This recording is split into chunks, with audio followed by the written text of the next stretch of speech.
Hello students, today we are going to discuss the following topics under the chapter Molecular Basis of Inheritance, Properties of Genetic Material, RNA World, Replication of DNA. In the previous class, we have studied the nature of genetic material, the chemical nature of the genetic material, and how it was proved that DNA is a genetic material. So now let us study in detail what are the properties of the genetic material. Now we have to go back to the central dogma which was proposed by Francis Crick. What does this central dogma says? This says that DNA forms RNA and RNA forms protein. To understand the properties of genetic material, let us first recall the differences between DNA and RNA. To understand the properties of genetic material, let us first recall the differences between RNA and DNA. In DNA, the sugar is deoxyribose sugar. On the other hand, in RNA, the sugar is ribose. Another very important difference that in DNA, the pyrimidines are cytosine and thymine, while on the other hand, in RNA, the pyrimidines are uracil and cytosine. So, thymine replaces uracil in RNA. Another important difference that you can see, the DNA is double stranded, on the other hand the RNA is single stranded. The second important property of genetic material, the material is able to replicate, that it can make its own copy. The third important property of genetic material, that it should be chemically and structurally stable. As we have discussed in the detailed structure of DNA, that the presence of hydrogen bonds between the nitrogenous bases. These hydrogen bonds confer the stability on the genetic material. The next important property of genetic material is there is a scope for mutation for evolution. But there is another important interesting fact is that the RNA mutates faster than DNA. Why mutation is important? Now, see the mutation we have studied in the previous class, that the mutation gave rise to variation and these variation give rise to evolution. The next important property of the genetic material is that the genetic material is able to express. Let us go back to the central dogma where we find the DNA forms RNA and RNA forms protein. That means the messages coded in the DNA is transcribed into RNA and the RNA messages is translated into protein. Now, since we know that DNA is more stable and therefore it is preferred for the storage of genetic information. On the other hand, the RNA is better for transmission of genetic information. Now, a very important question arises in our mind, that which is the first genetic material, whether it is DNA or RNA. Now, let us go through some important facts about the RNA. It has been found that RNA is essential for certain life processes like metabolism, translation, splicing. Second, the RNA acts as catalyst in some biochemical reactions. Now, since RNA is single stranded, it is very reactive, and being very reactive, it is unstable. So, looking into all these features of RNA, the biologists think that DNA is evolved from RNA by modification. DNA is double stranded, it is more stable. Another important thing, the DNA has complementary strand and it has an inbuilt process of repair which is called proofreading. All these evidences showed that RNA is the first genetic material. That means RNA appeared first and by modification it has given rise to DNA, because the DNA is more stable than RNA. Now, let us see that how DNA replicates. It means to produce a similar copy. Now, there have been 3 models of replication suggested. Now, we have to decide that which one is correct. It has been suggested by different biologists, but then it was experimentally proved that which one is the correct one, that we will study further. Now, there are three models have been suggested. The one was conservative, second semi-conservative, and third dispersive. Now, as you can clearly see in the picture, conservative means both the strands of the DNA were conserved, they were saved, and new strands were produced. On the other hand, as you can see in semi-conservative, out of the two strands, one strand is the parental one on which a new strand appeared. So, the new strands which were formed were half old and half new. That is why it is called semi-conservative. On the other hand, in the dispersive, we have interbetween old and new strands. Now, let us see how it was experimentally proved that which model is the correct one. So, what we see in the semi-conservative replication, the two strands separate, the new strands are produced on each, in which the one is parental and the one is new. The experimental proof of semi-conservative mode of replication was given by Messelson and Stahl in 1958. They grew E. coli in heavy nitrogen isotope N15 for many generations. After that, they transferred to N14 medium. The DNA was extracted from daughter cells, purified and centrifuged. Now, in the second generation, the cells were allowed to divide again. Now, let us see what were the results they obtained. There were two types of DNA. 50% were the hybrid DNA and 50% with light DNA. Now, as you can see clearly in the picture, that in the 0 generations, when they used N15, you can see the position of the band which was at the bottom of the centrifuge.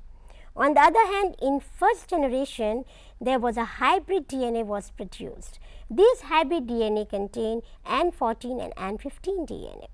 On the other hand, in the second generation, when it was again centrifuged, a light DNA appeared above the hybrid DNA.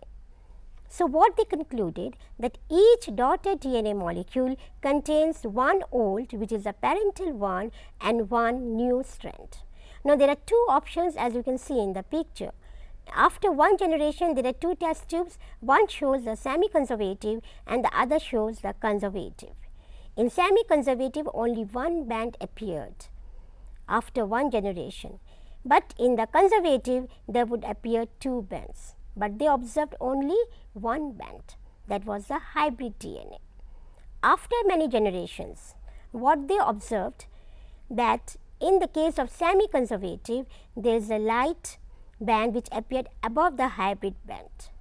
If it would have been conservative, the pattern would have been the same. This again gave the conclusive proof that the replication of DNA is semi-conservative. Now, let us see that how DNA replicates. We have studied that the DNA replication is semi-conservative. Now, we go into the mechanism of the DNA replication. Now, let us first study the tools of replication. So, what we require during the DNA replication? Enzymes, the DNA strands, a primer. These are the important tools of replication. And what is the time of replication? It is during the S phase of cell division. Now, let us have a look on some of the important enzymes which help in DNA replication. The first, the very important enzyme is DNA polymerase, primase, ligase. Now, let us have an insight into the steps of replication. The first step is the breaking of hydrogen bonds between the bases. Now, where does this breaking starts? Especially the splitting starts at the AT rich places. Now, can you guess why? If you remember that A and T has a double bond. On the other hand, G and C has triple hydrogen bonds. So, it is very easy to break at the AT level. The enzymes are helicase and the splitting starts at the origin of replication. So, when the replication starts, it gives rise to a replication fork. Now, let us understand the process with the help of the following diagram. So, this diagram shows the origin of replication. Here, at a particular site, which is the origin of replication, the enzyme helicase comes and binds. Also, DNA binding proteins also help in unwinding or unfolding of the DNA strands. Now, as the DNA strands unwind, replication bubbles are formed. Now, here you can see the helicase enzyme, how does it works. The helicase enzyme, it binds to the two DNA strands and it helps in the formation of replication fork. In the following diagram, you can see the replication fork is complete. In the step 2, this includes the formation of RNA primer by the enzyme primase. Now, these primase enzymes attract RNA nucleotides. These bind with DNA by hydrogen bonds. Now, look into the picture where the RNA primer is formed with the help of the primase enzyme. This primer is the nucleotide, RNA nucleotide, which is based on the DNA strands, which is shown in green color. Now, once the initiation has taken place, the next step is elongation. Now, this elongation process is different for 5 to 3 prime and 3 to 5 prime templates. This is very important. From 5 to 3 prime template, the enzyme DNA polymerase adds continuously nucleotides, and therefore, the daughter strand is called the leading strand. As it is very clear from the picture, here you can see the leading strand where the formation of DNA nucleotides is continuous. On the other hand, on the other strand, there is a lagging strand where the DNA nucleotides are added in fragments.